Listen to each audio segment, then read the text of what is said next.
Hello friends, welcome back to my channel. তো আবার একটা ভিডিও নিয়ে তোমাদের কাছে হাজির হয়ে গেলাম। তো যাই হোক, আজকের ভিডিও টপিকটা সম্পূর্ণ আলাদা, কারণ আজকে একটা আলাদা বিষয় নিয়ে আলোচনা করব।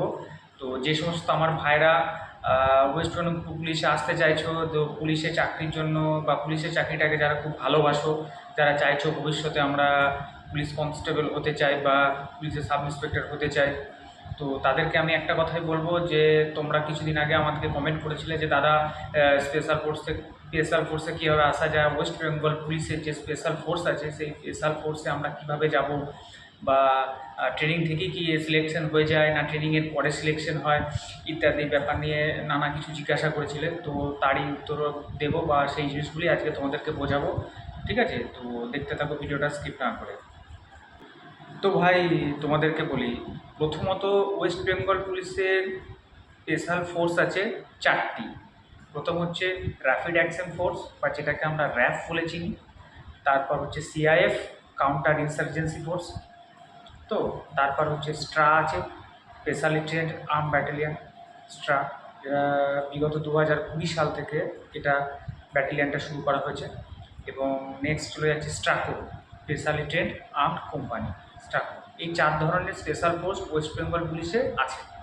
তো এই সিলেকশন কিভাবে হয় বা সিলেকশনগুলো তোমরা পাবে কিভাবে, মানে তোমরা যদি ওয়েস্ট বেঙ্গল পুলিশের জব পেলে তারপর তোমার ইচ্ছা আছে আমি র্যাফে যাব, কারো ইচ্ছা থাকে আমি স্টাতে যাব, কারো ইচ্ছা আমি সিআইএফে যাব, কারো ইচ্ছা থাকে আমি স্টাফোতে যাব। তো এই সিলেকশনগুলো কীভাবে হয়? তো অনেকের মধ্যে একটা ভ্রান্ত ধারণা থাকে যে হয়তো বিরাট কিছু নিজের মধ্যে ফিটনেস থাকতে হবে, বিশাল লম্বা চওড়া হতে হবে, বিরাট চেহারাটা স্বাস্থ্য সুন্দর থাকতে হবে, না হলে এগুলোতে সিলেকশন হয় না।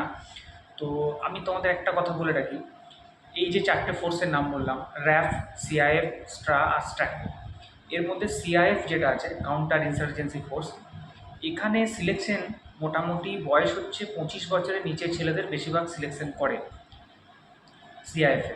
ঠিক আছে। আর র্যাপিড অ্যাকশন ফোর্সে 25 বছরের নিচে থাকা ছেলেদেরকে বেশি সিলেকশন করে।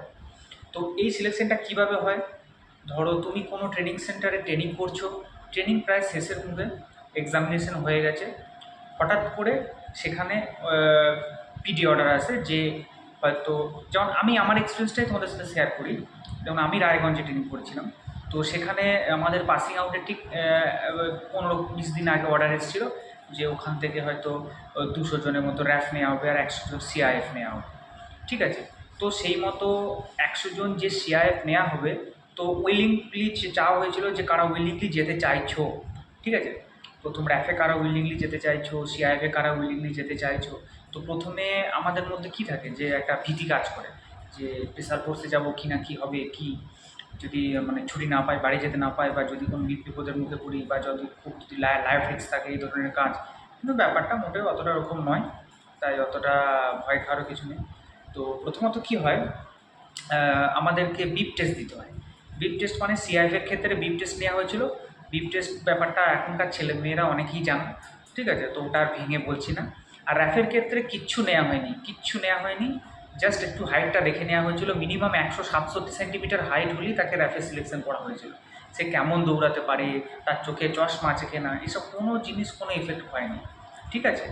তো কারো যদি ধারণা থাকে যে আমি র্যাফে সিলেকশন পাবো না, আমার চোখে চশমা আছে, এমনটা নয়। তুমি র্যাফে চাইলে যেতেই পারো, উইলিংলি যেতে পারো, এবং ট্রেনিং সেন্টার থেকে তুমি এমনি সিলেকশন হতে পারো। তো ম্যাক্সিমাম এখনকার ছেলেপেলেরা স্পেশাল ফোর্সে যেতে চায় না র্যাফেটাতে, কারণ তাদের এখন এই জেনারেল ফোর্স হিসেবে থাকার এটাই খুব, কারণ আমি যেহেতু সার্ভিসে রয়েছি দেখছি অনেকজনকে। তো এটা গেল র্যাফ আর সিআরএফের ব্যাপারটা।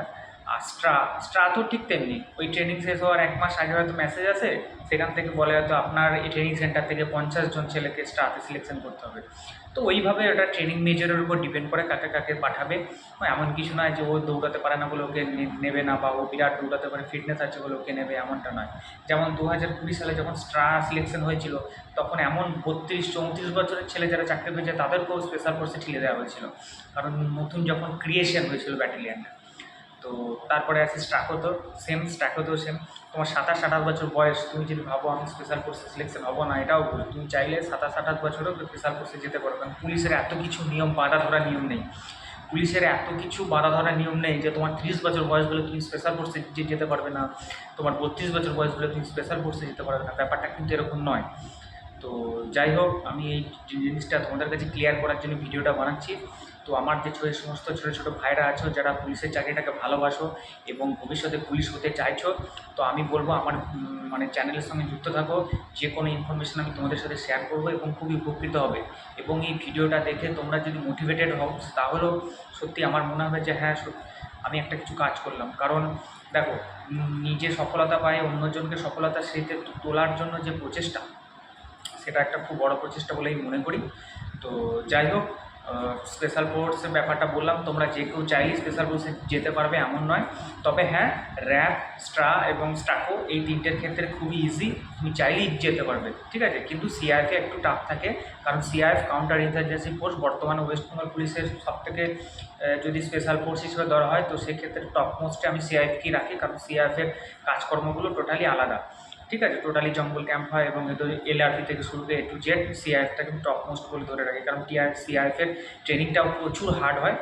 আদার স্পেশাল ফোর্সের ট্রেনিংও প্রচুর হার্ড হয়, কিন্তু সিআরএফটা একটা আলাদা লেভেলের হয়। আর একটা কথা বলি, এর মধ্যে আর একটা জিনিস তোমাদের মনে রাখতে হবে, কারণ স্পেশাল ফোর্সে সিলেকশন হলাম, হ্যাঁ, ক্যামোফ্লেজ ইউনিফর্ম পরে ডিউটি করলাম, ব্যাপারটা এরকম নয়। কারণ বেসিক ট্রেনিং 6 মাস বা 6 মাস করার পর তোমাদের পাশে পর যখন স্পেশাল ফোর্সে সিলেকশন হয়ে যাচ্ছে তোমাদের, তখন কিন্তু আবার অ্যাডভান্স ট্রেনিং করতে হবে, ঠিক আছে। তো অ্যাডভান্স ট্রেনিং তোমাদের আবার করতে হবে, 3 মাসের অ্যাডভান্স ট্রেনিং। সে যে স্পেশাল ফোর্সেই যাও, র্যাফে গেলে 21 দিনের ট্রেনিং হয়। র্যাফের স্পেশাল ফোর্সের যে ট্রেনিংটা র্যাফের 21 দিনের হয়, সিআইএফের 30 মানে 3 মাসের হয়, স্ট্রা 3 মাসের হয় এবং স্ট্যাকোরও 3 মাসের হয়। একমাত্র র্যাফের যে ট্রেনিংটা, ওটাই মাত্র 21 দিনের ট্রেনিং হয়। মানে তুমি জেনারেল ফোর্স হিসাবে র্যাফে পোস্টিং হলো এবং সেই র্যাফ হওয়ার জন্য যে ট্রেনিংটা, সেটা 21 দিনের ট্রেনিং হয়, ওটা সবথেকে কম। আর বাকি যে বললাম স্টাকো এবং সিআইএফ, এদের 3 মাস করে ট্রেনিং হয়, অ্যাডভান্স ট্রেনিং। তো যথেষ্ট টাফ ট্রেনিং। তো যাই হোক, জিনিসটা যাতে তোমরা বুঝতে পারো, এই জন্যই এত মানে গুছিয়ে বলা। আর আমার যে সমস্ত ভাইরা পুলিশের ডিপার্টমেন্টে আসতে চাইছো, তারা এই জিনিসগুলো আগে থেকে জেনে রাখলে খুব উপকৃত হবে। তো আস্তে আস্তে এই সমস্ত ছোটো ছোটো ইনফরমেশান তোমাদের দেবো। আমার চ্যানেলটাকে সাবস্ক্রাইব করো, ভিডিওটাকে লাইক করো, বন্ধুদের সাথে শেয়ার করো। তো আজকে ভিডিওটা আর বেশি বড় করবো না।